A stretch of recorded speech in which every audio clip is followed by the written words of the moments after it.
In most places west of Manitoba, the arrival of yet another oil or gas drilling rig is a cause of little notice or concern. In Quebec, a half a dozen of gas wells and the potential of hundreds more may be about to set off a new kind of identity crisis. Quebec has for long nurtured an image as a green energy titan, relying on hydro and sneering at those other energy producers in the West. Their image is for a rough re-examination this fall as Environment Minister Pierre Arcand and Deputy Premier and Natural Resources Minister Nathalie Normandin announced on Sunday that the government will launch an aggressive schedule of environmental review and legislative overhaul that could pave a way for new natural gas industry.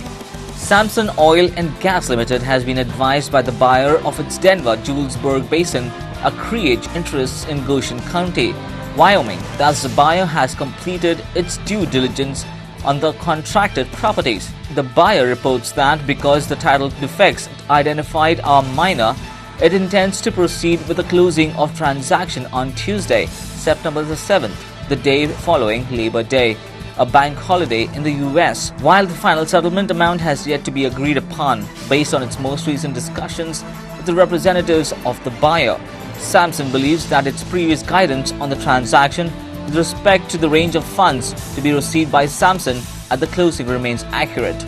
Further advice concerning the final amounts to be paid by Samson will be announced when the parties agreed upon a final reconciliation at or before closing.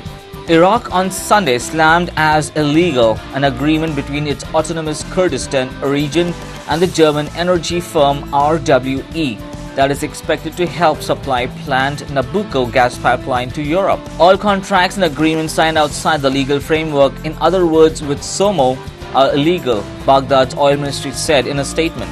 SOMO, the state oil marketing organization, deals with sales of Iraqi oil and gas products.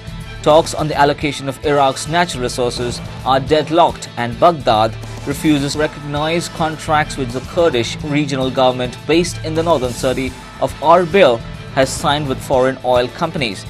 No one outside the ministry has the right to sign contracts for the exportation of oil and gas, the oil ministry said. Well, that's all the news making waves as of now. Do come back later for some more news. Till then, it's goodbye from the studios.